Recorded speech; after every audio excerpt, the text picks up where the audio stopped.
नमस्ते बच्चों। आज हम गियासुद्दीन बलबन के बारे में अध्ययन करेंगे।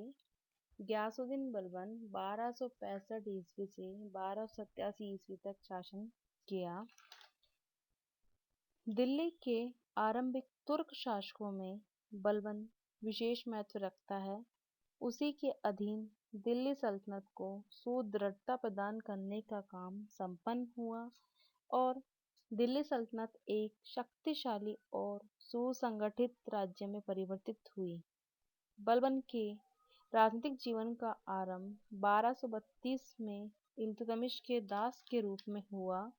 अपनी योग्यता और प्रतिभा के कारण वह जल्दी ही पदोन्नति पाते हुए इल्तुतमिश के विश्वसनीय 40 दासों के दल में शामिल हो गया और नासिरुद्दीन महमूद के शासनकाल में 1246 में वह प्रधानमंत्री नियुक्त किया गया।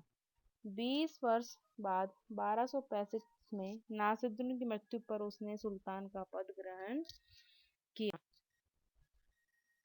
बलबन ने 20 वर्ष तक वजीर की हैसियत से तथा 20 वर्ष तक सुल्तान के रूप में शासन किया। बलबन दिल्ली सल्तनत का एक ऐसा व्यक्ति था जो सुल्तान न होते हुए भी सुल्तान के छत्र का उपयोग करता था। वह पहला शासक था जिसने सुल्तान के पद और अधिकारों के बारे में विस्तृत रूप से विचार प्रकट किए। उसने सुल्तान की प्रतिष्ठा को स्थापित करने के लिए रक्त एवं लोहे की नीति अपनाई। बलबन के राजत्व के सिद्धांत की दो मुख्य विशेषताएं थी। पहली, सुल्तान का पद ईश्वर के द्वारा प्रदान किया हुआ होता है। दूसरी, सुल्तान का निरंकुश होना आवश्यक है।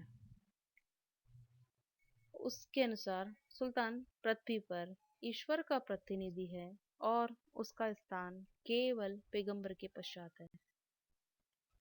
बलबन अपने को फिरदौसी के शाहनामा में वर्णित अफरासिया वंशज तथा शासन को ईरानी आदर्श के रूप में सुव्यवस्थित किया। बलबन ने उन सभी जागीरों की जांच करवाई जो विभिन्न व्यक्तियों को सैनिक सेवा के बदले शासकों द्वारा दी जाती थी।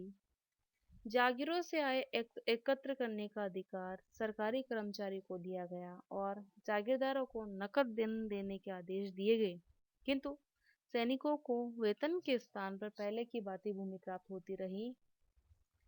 उसके समय में वजीर के पद का महत्व घट गया और नायब के पद को खत्म कर दिया। बलबन ने चालीसा दल का दमन किया।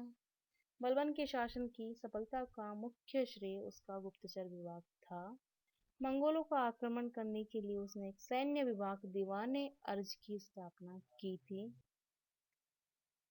बलबन ने सिजदा और पाबोस की प्रथा को अपने दरबार में शुरू करवाया, जो मूलतः ईरानी थी और जिन्हें गैर इस्लामी समझा जाता था।